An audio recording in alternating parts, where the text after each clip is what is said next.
eu quero dobrar os joelhos aqui, eu quero abençoar cada lâmpada dessa que você vai receber. Tem certeza que você deseja? Se você deseja, você vai estar conosco.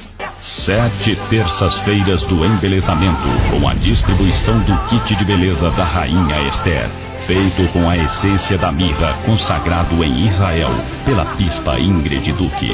Cada pé do seu ritmo. Telefone agora e você vai receber em casa, vai dar o endereço, a sua redinha, e você vai honrar, vai depositar na conta da igreja. Coloque aí as contas. Banco do Brasil, Caixa Econômica, Banco Bradesco, principalmente no Banco do Brasil.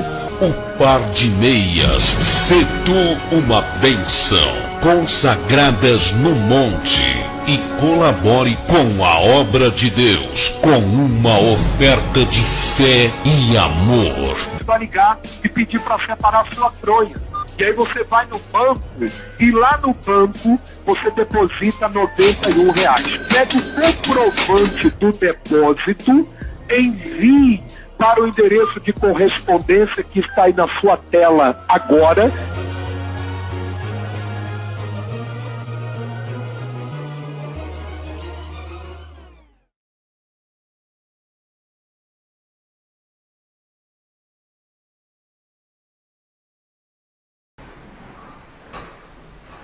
Vamos continuar então nossos estudos bíblicos da palavra do nosso Altíssimo, né? Vamos continuar então com nossos estudos bíblicos da palavra do nosso Altíssimo. Quero mais uma vez continuar mostrando para vocês a nossa cartilha do Ministério Independente Cristo Justiça Nossa, tá bom? Essa é a nossa cartilha de estudos bíblicos, tá bom? A nossa cartilha do Ministério Independente Cristo Justiça Nossa, tá bom? Estamos aprendendo uma coisa muito importante, muito importante.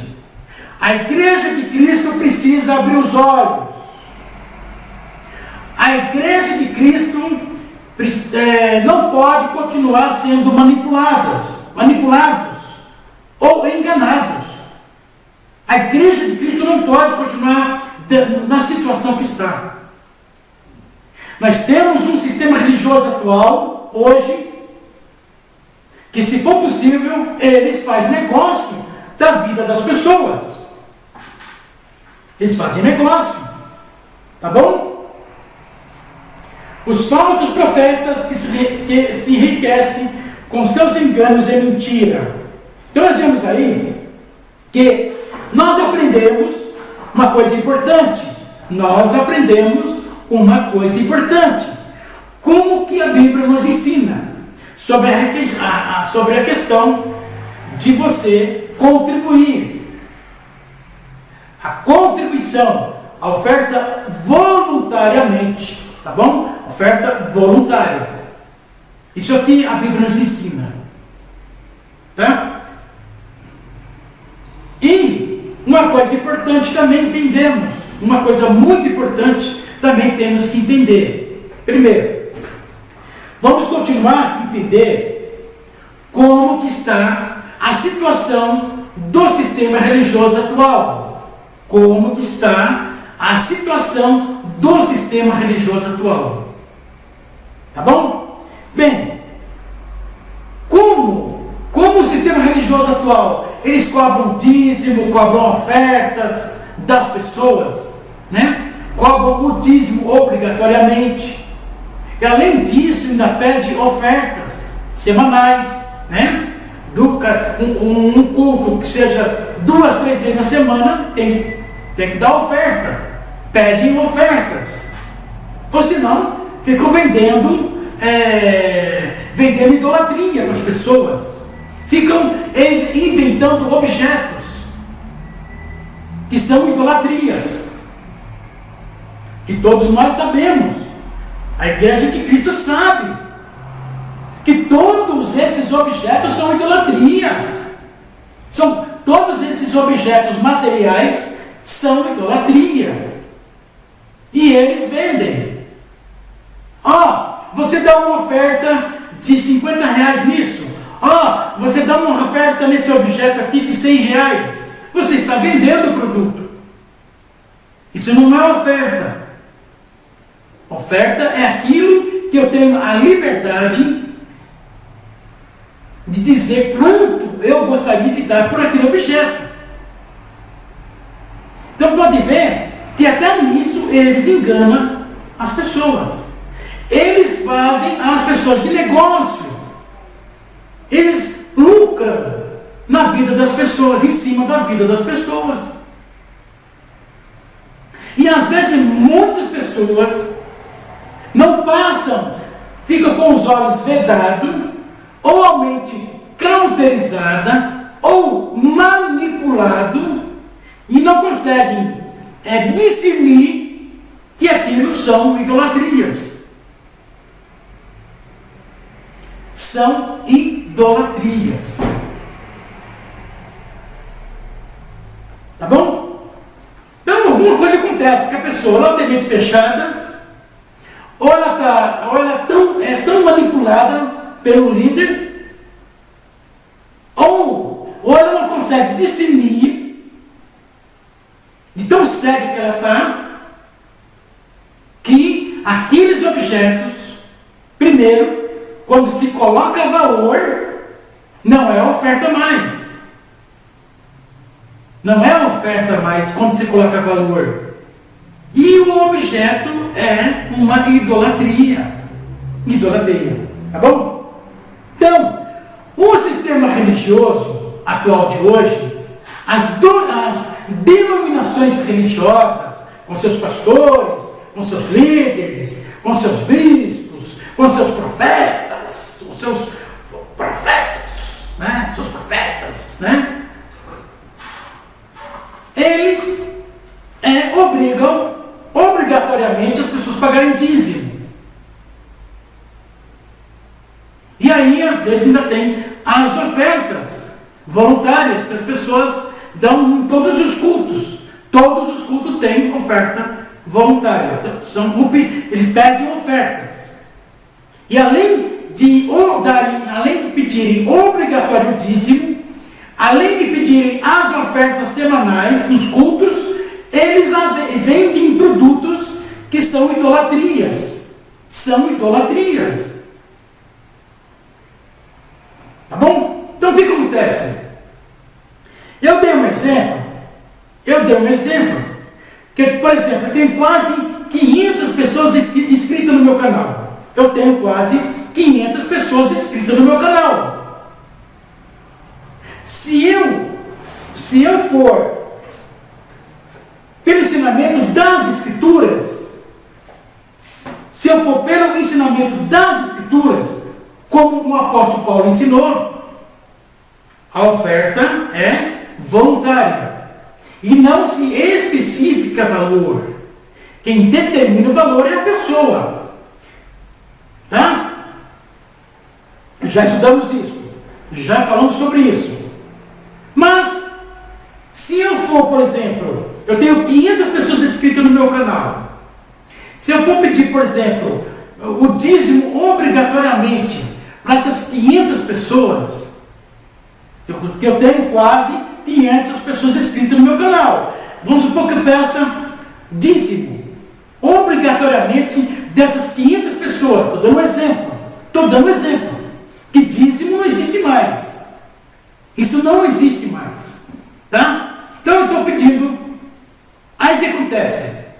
Qual é o salário mínimo que uma pessoa dessa ganha? Ele vai ganhar, por exemplo, R$1.000 por mês. Então, se eu tenho 500 pessoas ganhando R$1.000 por mês, essas pessoas, cada uma dessas pessoas, vai ter que me dar pelo menos R$100 por mês. Cada uma. Se eu pego 500 pessoas, eu vou ter, aproximadamente, uns R$30.000. Eu vou ter aproximadamente R$50.000. R$50.000.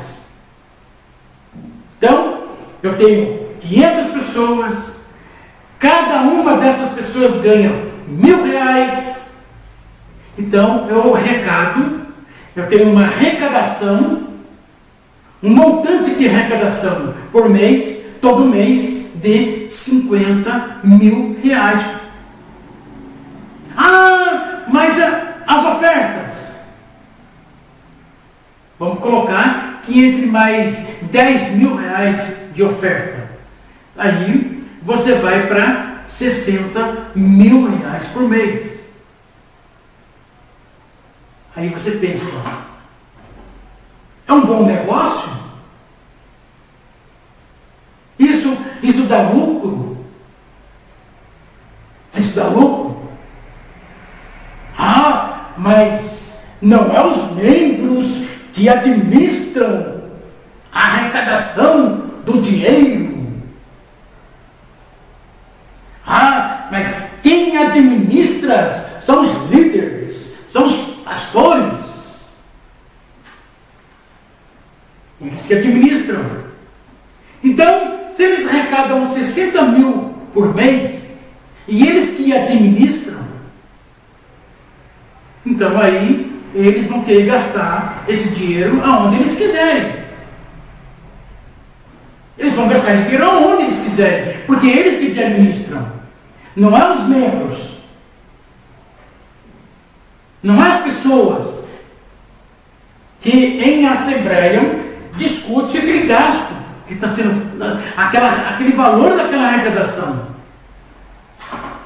Tá bom? Então tudo isso é bom a gente ver a diferença. A diferença. Os falsos profetas que se enriquecem com seus enganos e mentira. Então tem condições, às vezes, de pensar, será que um líder, ele pode se enriquecer? Um líder, ele pode ser rico? Um pastor pode ser rico? Pode? Não, biblicamente não. Nenhum líder pode ser rico. Nenhum pastor pode ser rico. Por quê? Por causa que se ele está se enriquecendo, é porque ele está tirando das pessoas. Ele está fazendo as pessoas de lucro. Ele está fazendo as pessoas, usando as pessoas como negócio. Então as pessoas pensam assim, mas espera aí. Então, abrir uma denominação religiosa dá lucro. Fazer das pessoas um bom negócio, né? Abrir uma denominação religiosa, a gente consegue se enriquecer, a gente pode ficar rico. E isso que a igreja de Cristo tem que meditar. A igreja de Cristo tem que abrir os olhos. A igreja de Cristo tem que parar de ser manipuladas por esses homens que só pensam em enriquecer. Por esses homens que querem fazer aqueles membros e aquelas pessoas como fonte de lucro. Como diz em Timóteo, cuidai-vos em não vos fazei-vos como vos negócios ou como uma fonte de lucro. Porque líderes não podem se enriquecer. Pastores não podem se enriquecer. Até os valores de salário que o apóstolo Paulo ensina aos santos, eles têm que ser discutidos em assembleia. Quem discute são os membros. Pastor não pode ganhar 10 mil por mês sem que não haja uma reunião de uma assembleia. Para que realmente, se há necessidade, que ele ganhe aquilo. Tá bom? Então todas essas coisas são diferentes. Quando você pensa no ensinamento das Escrituras, que através do apóstolo Paulo, contribua voluntariamente. E vocês que contribuem voluntariamente é quem administra esses gastos. Essas contribuições, elas são administradas pelas pessoas. Pelas pessoas.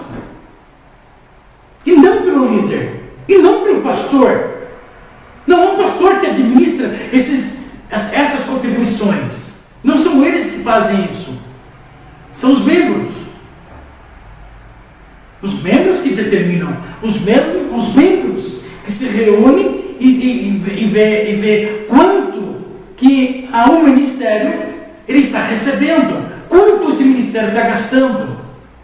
Para onde está indo o gasto dessas contribuições? Então são feitas pelos membros, e não pelos líderes, e não pelo pastor, e não pelo tesoureiro, não pelo bispo. Não é eles que determinam os gastos que são arrecadados dentro do ministério. Agora vocês viram a diferença. A diferença. Quando há contribuições, os valores são diferentes. Aquilo que a própria pessoa tem a liberdade dele chegar lá. Eu tenho 500 pessoas. Eu dou 20 reais. Se eu pegar 500 pessoas e cada uma dessas pessoas dá 20 reais, o faturamento das contribuições voluntárias vai ser 10 mil reais por mês. Mas vai ser 10 mil. Mas, se eu cobro dízimo, obrigatoriamente, se eu peço uma oferta semanalmente, se eu fico inventando objetos e vendendo, a arrecadação dobra. Só com os dízimos e com as ofertas já passa de 60 mil reais. Mais de 60 mil reais. E se eu vendo produtos, que é uma idolatria, mas eu aumento na arrecadação. Eu posso ir lá para 80 mil, eu posso ir lá para chegar até 100 mil. Uma arrecadação de até 100 mil por mês. Então isso que nós temos que entender. Temos que entender essa diferença, sim. Temos que conhecer quais são os ensinamentos do apóstolo Paulo, sim. Será que um profeta pode se enriquecer? Sim. Será que um líder religioso pode se enriquecer? Sim. Será que um pastor pode se enriquecer? Sim. Todos esses homens podem se enriquecerem, fazendo a igreja de Cristo como um fim lucrativo, com as suas ganâncias em dinheiro. E manipulam as pessoas, enganam as pessoas, e mentem para as pessoas. São mentirosos, são homens corruptos. São homens corruptos. Tá bom? Então isso é muito importante, aprendemos isso. Acredito que a igreja de Cristo tem que abrir os olhos. A igreja de Cristo tem que parar de ser manipulados por homens corruptos. Tá bom? Bem, eu tentei passar o máximo possível para vocês sobre a questão de como é a diferença. Tá bom? Essa é a grande diferença dentro da espiritualidade.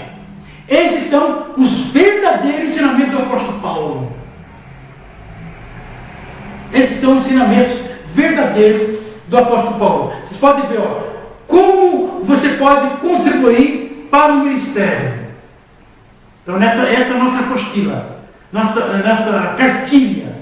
Essa aqui é a nossa cartilha do nosso ministério independente, Cristo, Justiça Nossa.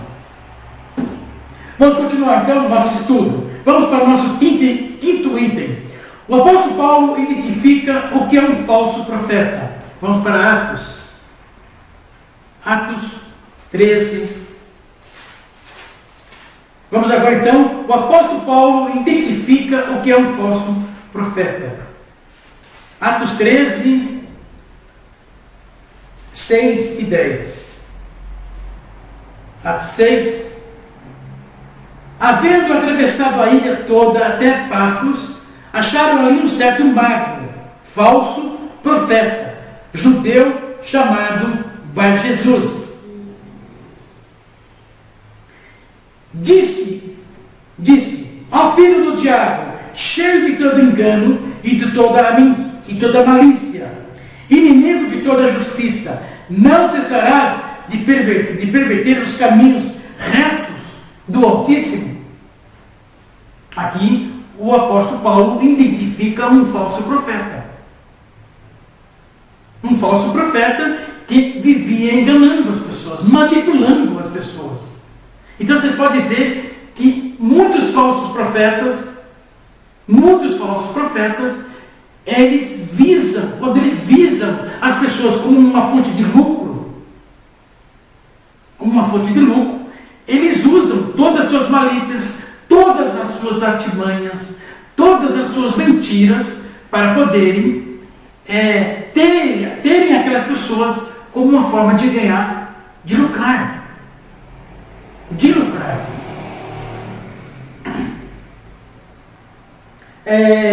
Efésios 4, vamos para Efésios.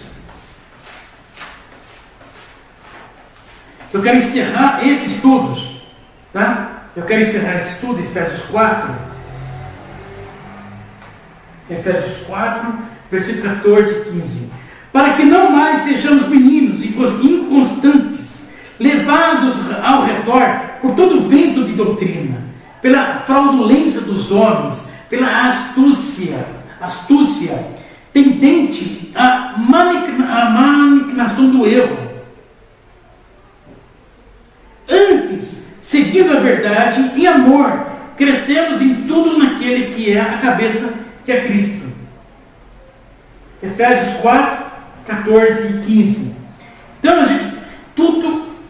nós temos que entender, né, o proceder de um ministério. Nós temos, o que o apóstolo Paulo nos ensina, que seguindo a verdade, pela astúcia ao redor, por todo vento de doutrina, pela fraudulência dos homens. Então, cada pessoa, se ele esteja numa denominação religiosa, ou se ele esteja dentro de um ministério, aonde que ele esteja, ele tem que sentir que as estruturas dos ensinamentos, elas estão de acordo com as Escrituras. Isso que o apóstolo Paulo ensina. Para não ficar levado em ensinamentos doutrinários, às vezes que não tem nada a ver com as Escrituras. Por exemplo, a obrigatoriedade do dízimo é um ensinamento doutrinário, que vem através de líderes, vem através de pastores, vem através de denominações religiosas, que criam esse sistema doutrinário de ensinamento. Então a pessoa tem que sentir que, se ela está dentro de um lugar, que os ensinamentos doutrinários dela não sejam oposto ao ensinamento das Escrituras, oposto aos ensinamentos das Escrituras. Tá bom? Vamos para outra referência bíblica. Vamos para o item 6. Os falsos profetas nunca prevalecerão. Nunca vão prevalecer os profetas. Vamos para Números. Números 12. Para a gente estar encerrando aqui os nossos estudos sobre os falsos. Como identificar um falso profeta. Aqui em Números capítulo 12, versículo 1.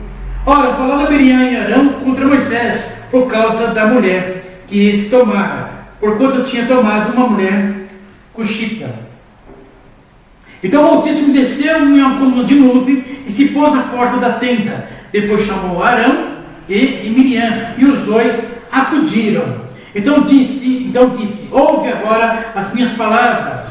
Se entre vós houver profeta, eu, Altíssimo, a ele me farei conhecer em visão, em sonhos falarei com ele. Então nós vemos aqui, que aqui em Números, Arão, né, foi profetizar né, foi profetizar, dizendo que aquilo que ele estava falando, aquela mulher que ele estava tomando como esposa, não poderia ser mulher, esposa dele. E o Altíssimo não gostou. Por quê? Porque Arão usou, né, uma profecia, ou quis se colocar no lugar de um profeta para chamar a atenção de Moisés. E o Altíssimo não permitiu, o Altíssimo não gostou. Então não prevaleceu o que o Arão falou.